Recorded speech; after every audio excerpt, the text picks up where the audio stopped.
Good morning, ladies and gentlemen. My name's Alastair Much. I'm the Innovation Director on behalf of CWSI. We're a system integrator and security specialist based in Ireland, the UK and the Benelux region. I'd like to thank you for joining today. What we'd like to do is cover fairly briefly the background around a recent product announcement in July of this year, Microsoft Entra Permissions Management. This product was in fact a company called CloudKnox before being purchased by Microsoft in the middle of 2021 and added to part of the new security stack, which we're going to talk about. So if you'd like to get in contact regarding this following, please just contact us at the company. You'll find everything all available on the website. And what I'd like to do is spend probably about 30 to 35 minutes going through Microsoft Entra Permissions Management today. More of a real life run than a technical product to do, to talk about some of the real challenges around administrative control and the risk associated with identity compromise and the risk surface that this represents. So without further ado, we'll start off just going through the background and the information. So if I start by publishing my screen. So thank you. It's essentially what we're looking at is the recent purchase by Microsoft. Entra is a group of products, and permissions management is about the administrative control of cross-cloud, so GCP, Google Cloud, AWS for Amazon, and Azure's Microsoft's primary cloud platform. What I may refer to here is EPM, or Entra Permissions Management, in terms of short-circuit language the IT industry loves so much. So the goal is to provide control and compliance, two different aspects, across the multiple cloud platforms, which is what most of the customers are looking to do these days. And I should also highlight that when I refer to cloud, I'm referring to cloud infrastructure as a service, so the ability to port applications yourself into the cloud, and then not the SaaS, software as a service solutions, where obviously you are a customer on the top of someone else's overall infrastructure with permissions to get into your tenant and to administer your individual tenant and configurations. So,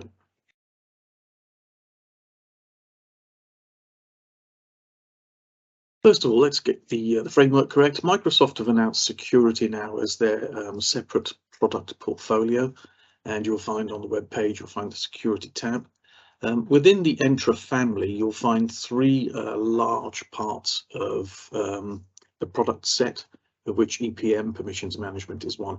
So what used to be the Advanced Active Directory as a standalone product, the IAM, IDP type product, what you'll find now is that this has been included within the Entra family. If you have it within your E5 and your existing licenses, that's fine, it doesn't change, but it's being identified as part of Entra. The third part is the Entra Verified ID, which you can imagine is the ability to create your own personal identity. Let's naively describe it as a human certificate. And then from there, you can work with derived credentials to work with one of your employers, your bank, maybe your HR company, to provide privacy in that communication and trust. And in this situation, it's going to give us a much more comprehensive overall security architecture around identity. And then the third part, SIEM, you'll notice now, Cloud Infrastructure Entitlement Management. It's effectively a new Gartner position that's been identified. It's a little bit more than privilege management. It's all about how you're going to remediate, how you're going to monitor the permission risks in real time. And it's taking it from what used to be perhaps the annual firewall pen test and turning it into the real-time continuous monitoring approach, and then how that integrates with things like your service management tools to make sure that everything is done in a consistent, cohesive manner. So today, EPM. So I'd like to start with really one problem, which is everyone has now understood that identity is the root of all control. So if I know a login is permitted to do something, I want to really take it slightly beyond that, which is, that's fine. If I have a login, Alastair, I am a user inside CWSI system.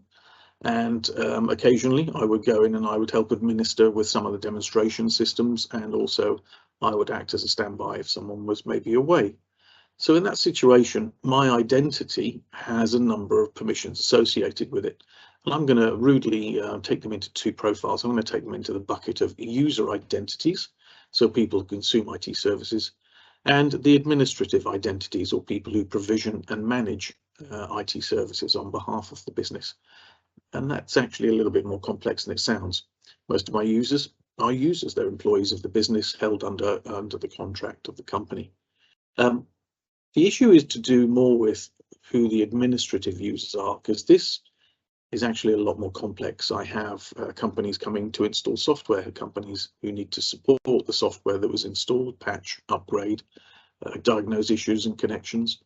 I have potentially developers and support people for the applications code, and they will probably have permissions on, I hope, a test and development environment, but maybe also on the production environment, maybe for a day to do upgrades at an identified time. And in that case, they need permissions in that environment. So it's going to be quite complex to say a permission exists forever, a permission exists for a time, and whether that becomes a risk surface that we don't want to have around the business. So let's have a look at my particular situation. This is in our demo company, CWSI.io. And effectively, because of urgency, I, as a user inside the company, should just have an E3 license and Defender for Cloud apps and a couple of other bits and pieces. And that should be my entitlement. I'm effectively in the top right of the pea shooter. If someone were to compromise my user identity, get my somehow get my multi-factor authentication or hijack a session, in that situation, if I was to be given the rights I have as a user, if they came into the administration center for our Office 365, I'm the pea shooter. You know, I might be able to do something around my user identity. What I'm not able to do is anything around our live cloud customer facing systems, our websites hosted in Azure, a number of our customer systems hosted in a separate Azure. The problem is the scope creep occurs. And what's actually happened here, if you look, is the fact that we have now the global administrator role. So down in the bottom corner of the present, you'll see here my roles. Actually, I've become a global admin. And I know when this was when someone was on holiday and I had to try and help out a problem we had with a customer facing platform. So I was granted global admin because that seemed like the fastest way of resolving it. And this is usually the issue, urgency. Cloud has actually brought with it a fantastic capability, flexibility. However, it also brings with it that challenge that the expectation sets completely differently from traditional systems, on-prem, behind the firewall, safe, and therefore I can be a little bit more comfortable with permission. When we transit from on-prem, behind the firewall, predicted environment to a cloud-based architecture, I have to really look at, again, in a different manner at how I provide that control, how I provide the administrative privilege and override. So in this situation, someone compromises my username today, hijacks a session, gets in through an approach. That stage, they have global admin. So the second they land inside our tenant, they can go anywhere. They now have what I would say in the bottom right is effectively the JDAM. It's the great big ugly multi-munition that could go out there and in real time just hit, delete, destroy. So this could take out every single one of our cloud platforms. So we can't be pea shooters because at the end of the day, we need to get jobs done. What we can do is we can rip back the permissions to what I've described as the grenade. So the baseline permissions when I come in on Monday morning would be the pea shooter. However, I can then request and escalate my permissions. So this is traditional permissions management. I can request an escalation of my permissions through the portal. It will go to Mark. Mark will turn around and go, yep, he's got to do some admin there. He'll grant and approve the permissions. And then at that point, I become the hand grenade because I can go in and for the duration of that grant, maybe a day, maybe 2 days, I'm in the position where I can actually do things on the SharePoint server. Or perhaps the website where I'm going to change and update some of the pages. So in this situation, what we're looking at is how many rules do I have in my firewall? Because that's the good analogy. How many permissions are perpetually granted across your administrative and possibly other users due to scope creep? You know, I'm going on holiday on Monday. Would you look after my system for me? I've just forwarded you my permissions. You've got them. Never taken back. So what we need to do is we need to take control of this. And I would often describe this as one of the ostrich moments. It's a bit scary at first, but it needs to be done. So if we go on, for ages, what we've been talking about is we've been talking about strong authentication. And what we're looking at is the ability to take identity control, add privilege control. So identity is important, but it's actually, from the administrative point of view, it's not the most important part. Privilege, the ability to act, the ability to perform activities. And then also, in addition to that, now we have really an enormous number of machine-based identity or machine-to-machine authentication going on, with key rotation being the key security element of this. So effectively, if I bring a piece of software in that's intended to scrape all of my Amazon buckets or my Azure buckets for data, which may be GDPR, I'll put that piece of software in a compute icon, and then at that stage, it will start to scrape over my infrastructure. So someone comes running in, installs it. They say, can I have permissions to install the software? The first thing you say is, yes, what do you need? To which the reply will always be, I don't know, because I have yet to find a vendor that will provide software who includes what permissions are required for both installation and then separately operation of the code inside the system. So once it's running, should it have delete? Should it have destroy, kill, any of those nasty things that can take out service? Or should it just have the ability to perform read? And that's probably where we're standing, the ability to perform read against a broad but not all selection of our content. So normally when we come in and we employ EPM, Entra PM, what we find is those keys have been left in place from when the system was installed. And it's not unusual to find that identity and security key to be anything up to 2-3 years old. And the key has not been rotated during life because it was installed and forgotten. And that again is the equivalent of having no password control and no rotation in terms of the key security. Because if someone who installed the software was left with an administrative account, that administrative account, if it has global and they say, I'll be back next week to install and update it, and you don't close that account on the day, how do you administer and control that account now? Because you've probably forgotten it exists. In the same way, these applications, once they're installed, no one goes back and reviews how the key has been rotated to ensure continuous security. So what we do find is people now breaking in, leaving the door open quietly in the background, and not actually performing anything in real time. So they may choose to take data out, deploy some ransomware or some other challenges, and then go in on a later date and trigger it once it's had time to propagate, or they've understood what the rest of the installation is by going sideways as much as they can. So in that situation, we need to make sure that if anything's compromised and they can get onto any of the boxes that have this machine identity, that we can take control of that back, and we can make sure that the keys are being rotated on a regular basis.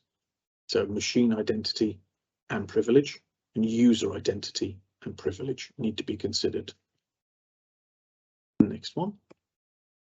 So who scares you most? And there is no good answer for this one because it will depend on what you've done really well, as many companies have, and what you've done that probably needs to be picked up because when you first did it, it wasn't a concern. I'm going to put two things here as separate.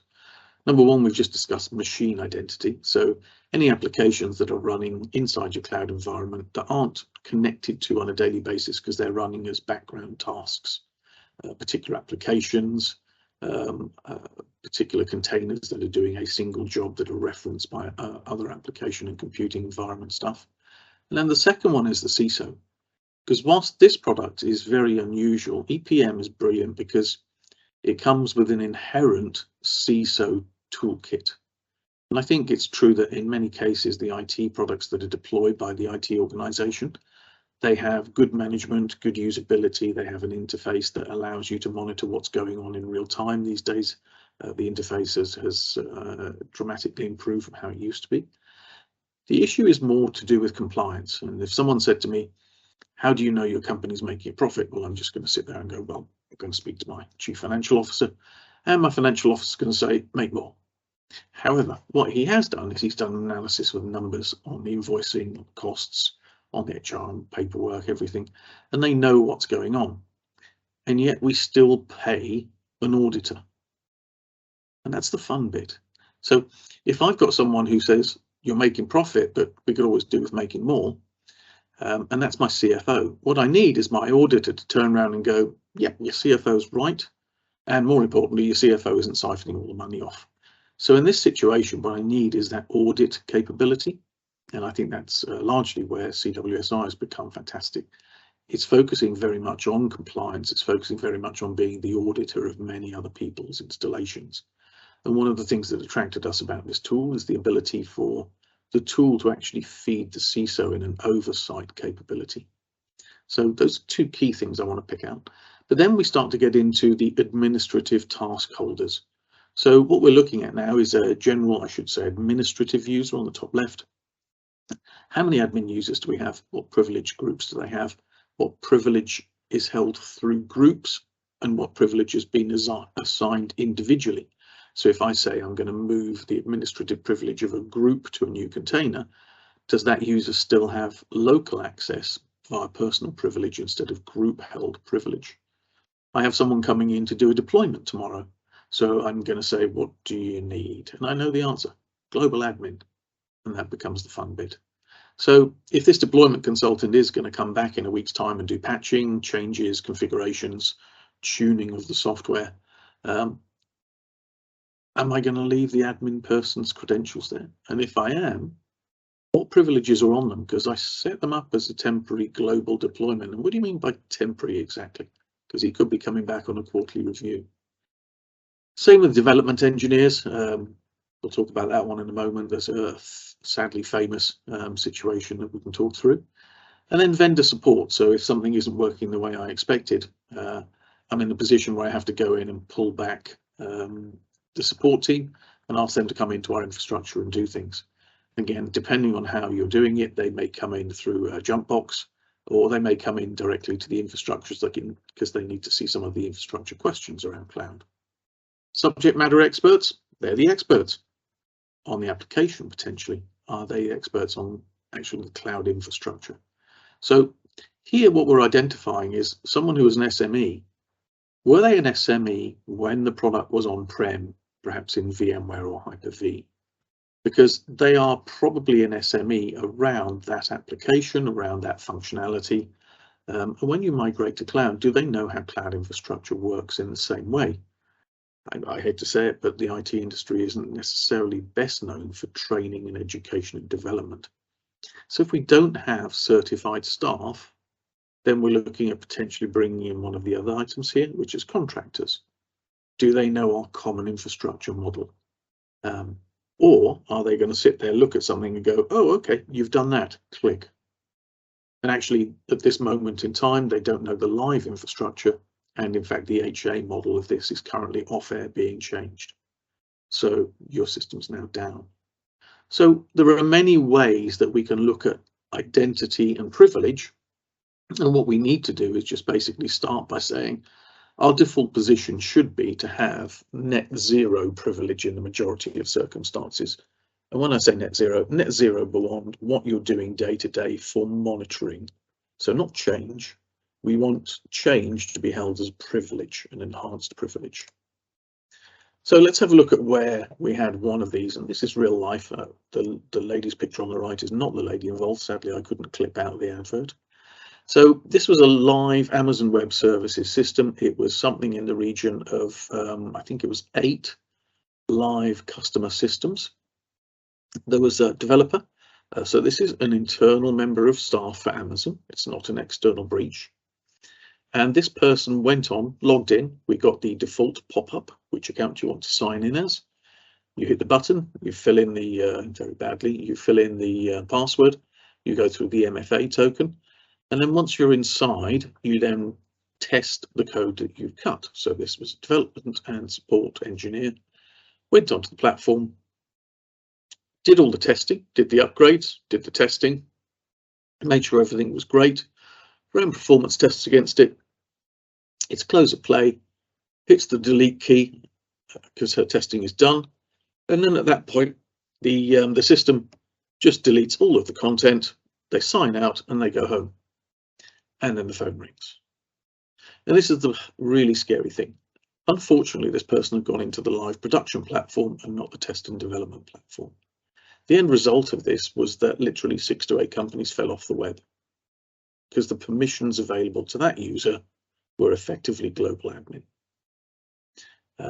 So in this situation, this is staff. This is not a compromise or an external breach. This is not malicious. This is error. An error can take down the entire production system. Separately, we have had one situation where a customer had a member of staff resign. Everything was thought to be rosy. And then on the last day, that person tried to do the delete destroy activity across the web platform because they still had what they thought was global account control, which is cool because technically they had global account control. The difference was that the permission management system had in fact removed all of the negative or high risk tasks from that individual involved, and the system logged and flagged up immediately that these tasks had attempted to be executed. So they caught the person by planning carefully and by knowing the fact that with HR, as soon as someone is starting to leave the business, you can still have them operational, but what you can't have is them with any of the dangerous tasks associated with their administration. So that was caught. It was brilliant in terms of protecting the business. And they said that that alone had saved them from phenomenal embarrassment as a business and paid for the product in one hit as far as they were concerned, which was very, very good news. See it actually working in real life. So I want to cut into a little bit more of what's going on as we see it today in the marketplace. We see multiple identity systems often connected to a customer's architecture. We also see the customer wanting to move from an on-premise architecture in many cases, behind the firewall, comfortable, I would rudely and naughtily say, to a multi-cloud architecture. So you want to leverage purchasing across multiple providers. So Azure, Google Cloud, AWS. Your engineer may have been trained for VMware. Actually, we often see that they were trained for Microsoft Windows Server 2003, learnt VMware on the way because it got moved into vSphere. And then on the back of that, what we'll find is that they may have taken some of the certifications. And here's the worry. It'll often be the case where that same engineer is the one that's now being asked to administer AWS and Azure. So what have we done to skill up? Or more importantly, have we added additional? Because let's not forget, until we've done the full migration, the vSphere system is still in running. So we have to take multiple directory architectures. We're going to have multiple management platforms. And if I give an example, vSphere actually is something in the region of 5,000 knobs or buttons that the admin can push to build, change, reconfigure, adjust, and fold VMware containers. If I take Amazon, that's 14,000 knobs and buttons before we get into the applications themselves. So we can see here we've got a scalar issue on the administrative privilege understanding. The second thing here is that if I have Active Directory or Azure Active Directory, the AAD will flow down. It will be attached to vSphere, but the administration of the privileges is not within AAD. It can be linked, so I can put groups and the groups can flow through. Proper way of doing it. But in actual fact, these are 5,000 buttons that aren't these. Here we have the administrative system for the enterprise, but here we have, should we say, a distinct subsystem, vSphere itself, which we're administering, and we're administering it through controls within the vSphere APIs. Ditto AWS and Azure. So we're in the situation here where Azure's permissions may do the same thing, build, fold, kill, as the Amazon ones, but they will be different. So what we're looking for is a human that is actually truly multi-language skilled. We're looking for the ability to actually learn and manage 3 different privilege and configuration management tools. So from an operational point of view, most people won't get extra staff. So what we need to do now is we need to make sure that with the staff we have, what we can do is match the speed and the complexity by normalizing the cloud platforms. So if I want to do a destroy delete, I need to know that this person has destroy delete maybe only on one bit of AWS and one bit of Azure. And do they know both these languages? Probably not.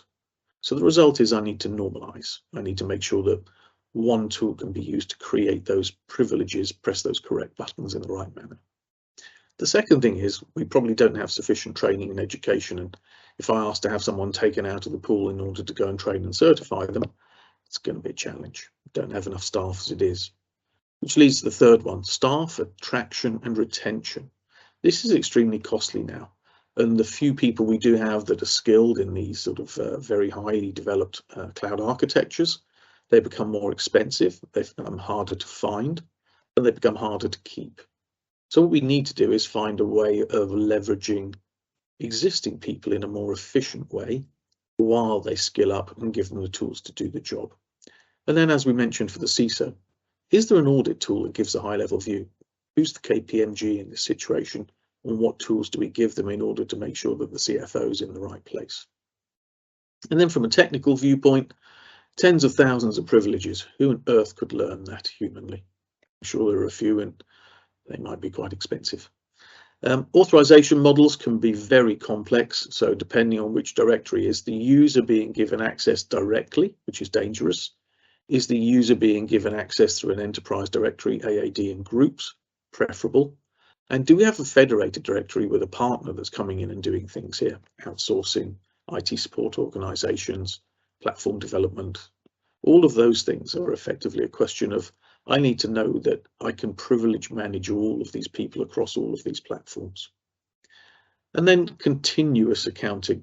So it's not the annual firewall health check, does not fly.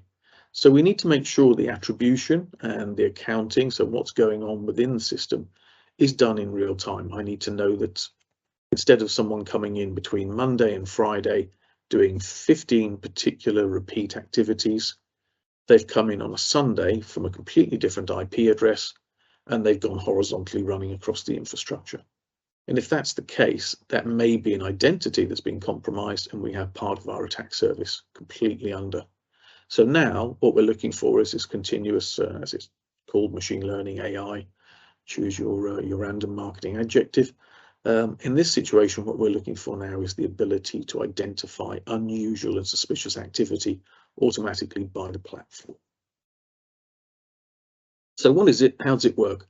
Well, what I'm going to say is, if any of you have had previous experience of some of the privilege management tools that were out there through the on-prem days, this is easy. This is phenomenally simpler. And I think when the guys who formed CloudNox, the company that has become the Entra privilege management system that you see today, they had a really smart idea about how to do it. So if we take, for example, a customer who has stood up an Amazon Web Services infrastructure, and they have a collection of hosts. So we have some storage containers, some compute, some database, and then some other containers. This is on AWS. Ditto, we have a live production system of customer-facing servers using Azure. And then we have a development architecture, completely separate infrastructure. So if someone goes crazy in this infrastructure and makes a mistake, all it's going to do is take out, and we can restore a test infrastructure. Something runs amok. If something needs, should we say, continuous development, we're in the situation where it doesn't impact the customer-facing system. And then obviously we have some kind of production control, DevSecOps, migration architecture and monitoring. So that's in place. If I want to administer privilege, then it's done in the AWS platform, in the Azure platform itself. And I attach these to my IAD, Azure AD. I have groups and users identified in here. Some of them have administrative privilege, so they're attached. The AAD is linked, so this takes 5 minutes, as you would expect a SaaS service to connect on. So I go in and I choose one or many subscriptions. So in this situation, I may provide access to just this group for a user. And again, I may do the same down here. I may do just this group for a particular user, because that's all they need access to. So that's a basic level of privilege management in terms of what they can access, as opposed to what privileges they have during or through access. So once I've connected these three up, one detail, I can connect these up as read-only or read-write. So if I connect them up as read-only, what it means is that I mistake. I've set up Entra and I've done a parallel connection. So I go in, I create my Entra evaluation tenant typically. I attach the Entra evaluation tenant to my Azure AD. And then I also connect my Entra tenant to the three cloud infrastructures. Now at this stage, this has probably taken about an hour. And when I connect, what I can see is the user identities, and I can affect the user identities in the infrastructure. So I can say, okay, this person is now going to have privilege. So when they come in, they have privilege weighting. Or now I can say, once I've identified what the user's been doing on a daily basis, they've only used 4 privileges. Now I can actually, through the portal, rip it down to 4 privileges on that user. And then through the portal, they can request additional privileges when they're performing particular activities. Standard permissions management at this stage.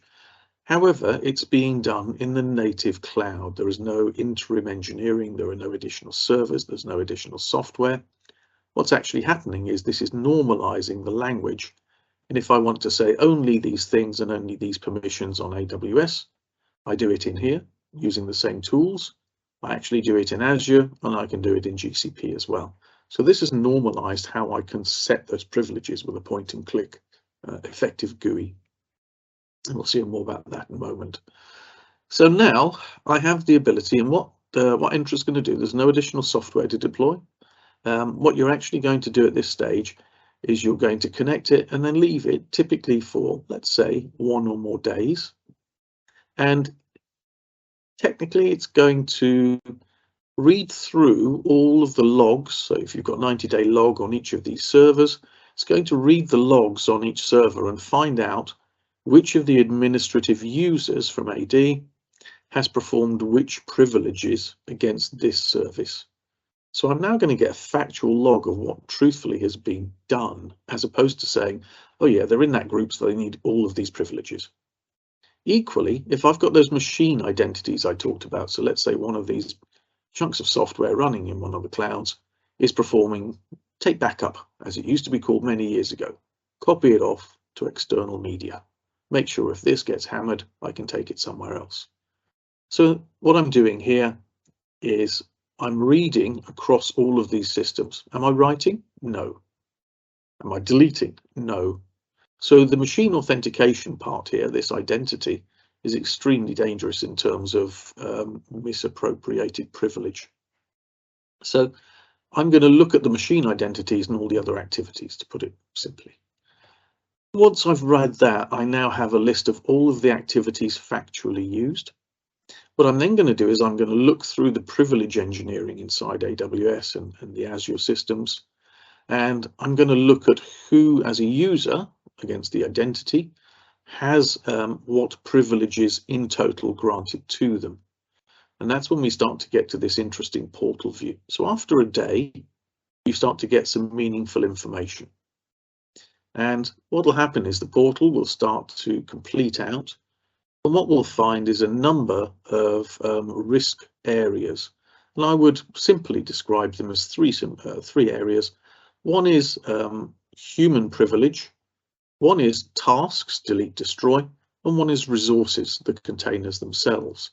And if I just take this little number here, the resources that are available that have high-risk tasks, I've got 843 containers doing stuff. 765 have not had high-risk resource administration performed on them. So delete, destroy, as you would expect, bluntly. 78 have.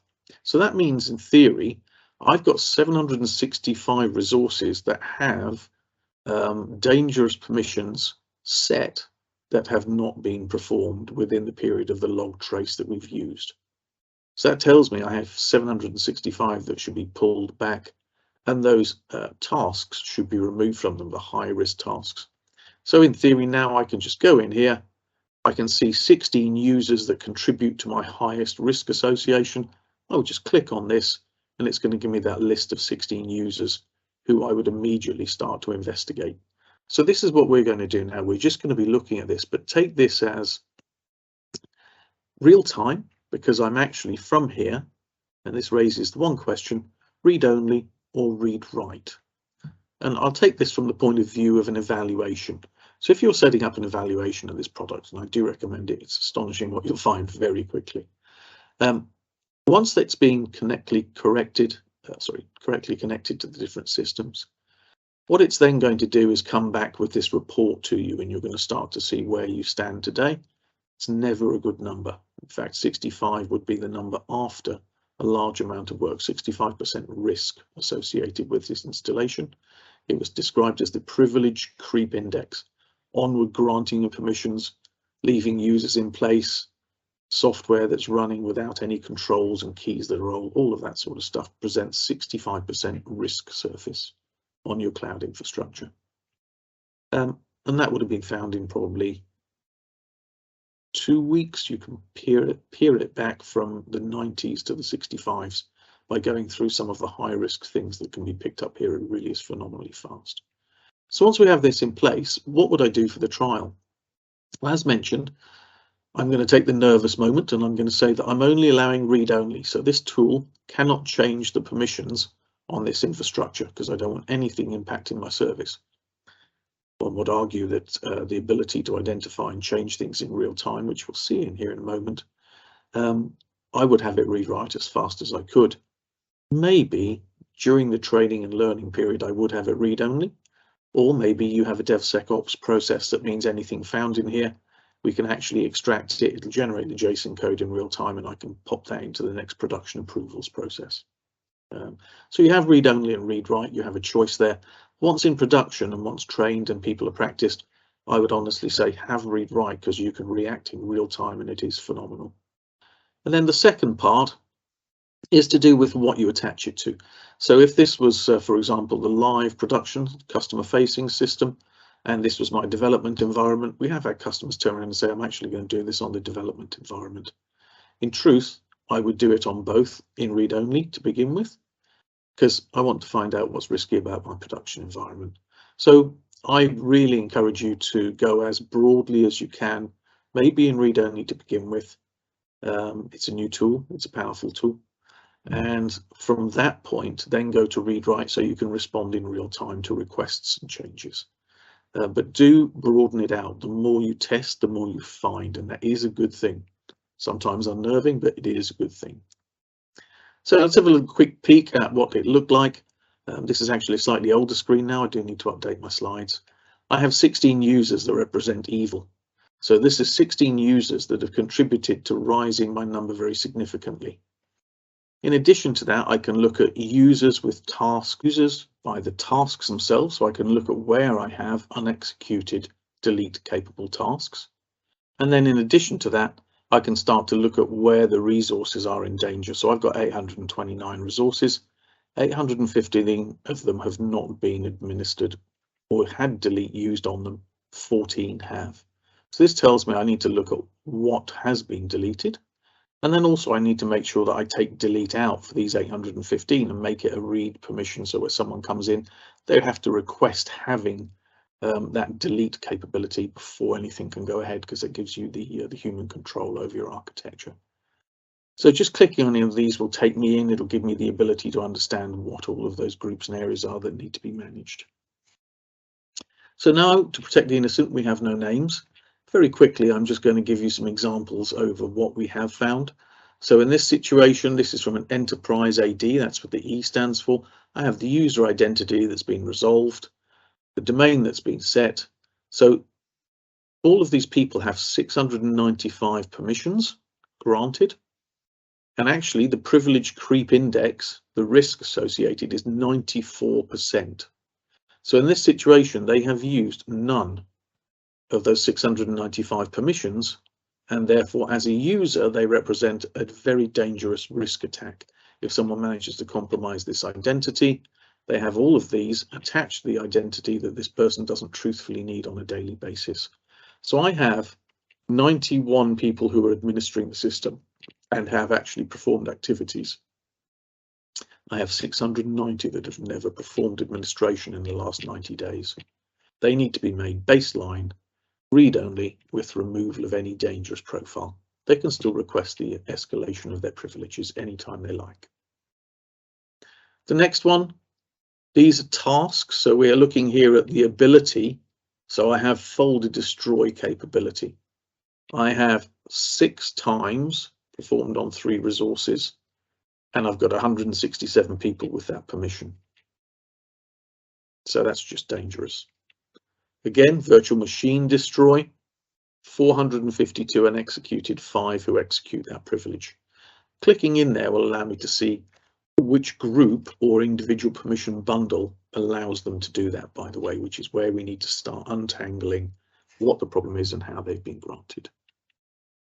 I have 167 super users. 21% of my administratively enabled users have global admin status.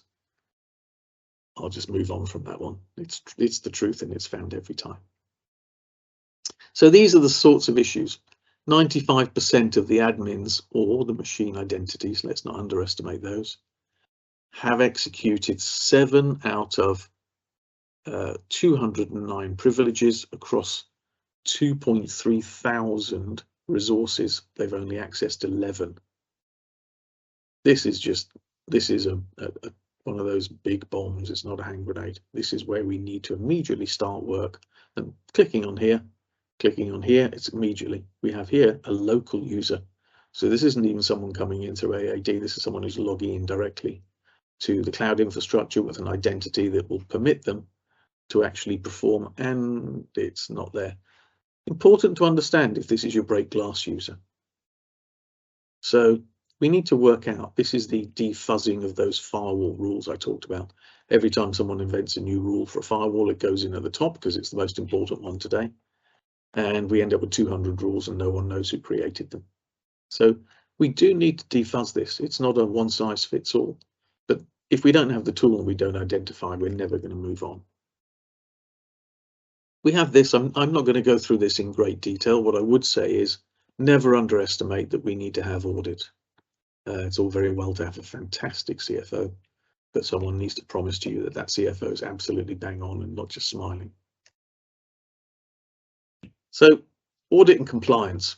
This is the audited discussion. So this is the live installation. This is the customer facing system, the portal you log into as a customer. And I want to know, compared to CIS benchmarks, I'm real. So what I don't find is, in many cases, a budget for the CISO's ability to audit and confirm compliance to the board. So one of the great things about this product, in fact, this has changed now. Again, I need to update the slides. This is now built into the Microsoft main platform, and it's going to be aligned to things like Secure Score moving forwards. Not as easy as it sounds, because if you are looking at AWS, for example, you can't do a secure score on AWS in the same way you can on a Microsoft Azure. And there's a very strong statement from Microsoft saying that they do absolutely intend this to remain cross-cloud to support their customers running across multiple cloud platforms. So this is one platform. If I log in as the admin, I'm going to see all the resources in here. And in actual fact, I've passed 43 of 43 CIS benchmarks. And I could actually zoom in on the staging area where we do pre-production testing. I've only got 20 in place. Now I may find that acceptable. So actually I could drill down here by clicking on failed. And if I click on failed, it's going to take me through to a report on all of the things that I failed on. I can then click on those, go into them. It'll tell me it can actually make the changes if it's in that read-write mode. So I could actually click a button and it will in real time update the cloud structure. Or alternatively, it will actually generate the JSON script, which I can put into my next DevSecOps meeting for approval and update, and then it can be performed that way, and that may be the read-only solution. So I can also say, well, you know, every time I come in here, I've still got 17. It drives me nuts. So what I can do is I can actually accept and acknowledge one of the problems. It will note that it's me that's logged in. Alistair Much came in. He said that it isn't important anymore. I don't need multi-factor authentication. It's just a gimmick. And of course, should anything then go wrong, I can come back at any time and I can find out who made that decision to clear out that error. So I've got an audit log trail working in this system. So this is each of my cloud platforms. Each of them are effectively being managed in that way. And I can normalize all of these different things across different cloud platforms. Best practices, if I go in and look at those, I have the server farm, and then what I can do is I can look at what the recommendations are. I can go in and start to do this. The level 1 is effectively the practical and prudent stuff. This is stuff that needs to be done. It provides a very strong, like MFA, like all of those areas, crypto on disk.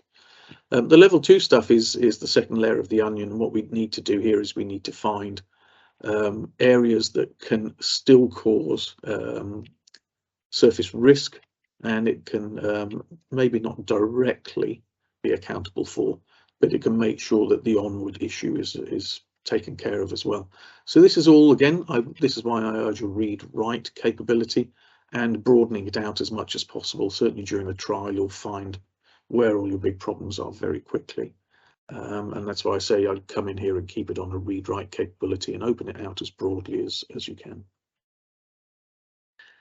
One of the others we find most common is I have 323 resources, 311 of them have passed, 12 of them are local identities. So what I need is I need all of my users, generally speaking, best practice is to apply a group, give permissions to a group, drop people in those groups, and then administer the group. In that situation, 12 identities have been found. Could be break glass, that's fine. But we are looking to try and make sure we don't have those little naughty local identities floating around. Again, they can be a devil to find. This finds them in a flash. And if someone creates one tomorrow, it's going to pop up again. So that's the short response on how we can take EPM. Personally, one of the things I would say is I actually was involved, fortunately, in the early days with Balaji and Raj and some of the team there. And I tried to help them from a European side of the business. So my background in the product has been quite long. Prior to that, another startup, Mobiline, you may have come across. And now I look after innovation for CWSI. So this for me has been an incredibly interesting area, not something I had enormous experience of in my early days of computing. But we have MISA membership as CWSI, which is the top accreditation you can find. It's a global standard. We were the Security Partner of the Year 2022. We have proven record of working with other partners. It's not in our interest to try and secure all of your business and take it over. We actually generically don't tend to sell licenses. In fact, for this we do, but because it's so specialist. But we're not looking to secure your Azure revenues or anything like that. We're looking to be effectively that KPMG with you. Our interest is in making sure that we have got your back in terms of assisting you in completing those 2700s and the NCSC Plus type certifications. In fact, we have both of those and others ourselves. And we are engaged with Shelley, who's the Global Black Belt, looking after the region. And I'd have to say it's been a phenomenally useful relationship. She's been really, really helpful. And we have access to bring Microsoft in to discuss things with you, roadmap and some of the other areas as well. There is a traditional slide here. We can either come in and act on your behalf as consultants. We can assist you with the implementation. And by that, I'll explain in a second. We can help you with the transformation and integration. It works very well with Siemens SOAR and all of the other things that you're putting around. So it'll feed into the Microsoft Sentinel. And then we can help you with some operational documentation and other areas as well. Typically, how do we engage? Well, normally there's a discovery call. We talk about what you have deployed. We'll do a more detailed demonstration. This will typically be part of a sort of 30-day evaluation process. So we'll guide the trial with you. We'll help you connect it and integrate. We'll run through some of the pre-deployment checklists to make sure you're ready for what it is you're going to find. You know, how many groups you've got running around in your platform, how your platform is segmented, that kind of stuff. Then we'll look at doing the tenant integration, a couple of hours, really simple. And then we'll leave it running typically for a couple of days, and we'll look at the initial results. So this will be what I would refer to as a uncosted guided evaluation. If it's complex, we may look at charging for some of the time spent doing all the development and checkup with you. Once that's done, we will find the results. We will get the output report from the platform. We'll see the CIS metric comparison. I'm going to say the best score we've had to date was one customer, and it was the best score was 75.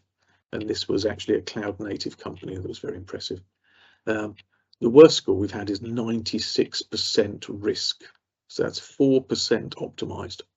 So plenty of opportunity for improvement. No one's ever said to me, that was a waste of time.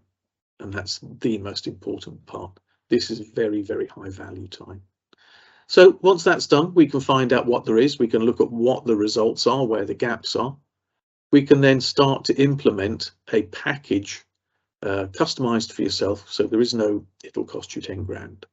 What we need to do is find what the truth is in the system. Then we need to work with you to understand what your biggest risk is. So maybe we start on production and we start on the most public facing instances. And we start on the fact that we know there are a whole load of ex employees still sitting in the system. So what's the priority? So nail the priority and the biggest risks first. Then set up the just enough privilege, as this was called. So set up the baseline privilege workflow so people can be set up for the workflow. Set up the compliance framework and start to understand how that works. This will often be a separate task to the workflow and the standards. So we can have two tasks running at the same time. You can have the compliance and CIS metrics starting to be investigated. Look at what your guide score target is. So this is really a discussion for the CISO side and the admin team to work together on driving that 96 down to the 50–60% in as short as time as possible. And then prioritize the projects and make sure they're being supported, and then go into regular progress reviews. So this tends to be a 90-day burn after the report has been completed and sign-offs done. Very simple, very fast relatively. Microsoft were very kind to give us a global Entra PM Privilege Management Partner Award at the recent Ignite sessions in Seattle. Just so you know, you're working with one of the right organizations. They have an investment in this. And how is it costed? Just a little bit of information. So you have a portal which is stood up dynamically for you. You will connect it to a number of infrastructure points. Doesn't matter in terms of costing, if it's read-write, if it's Amazon, if it's Azure, if it's GCP, not important. Basically, you take the number of compute, storage, and database blocks that you're using. So if I said I had all of these, the total number would be 600 units. It's roughly 125 pounds per unit per year on a subscription. So if I was to take 125 pounds, 600 units, it's 75k to cover all of this infrastructure per annum.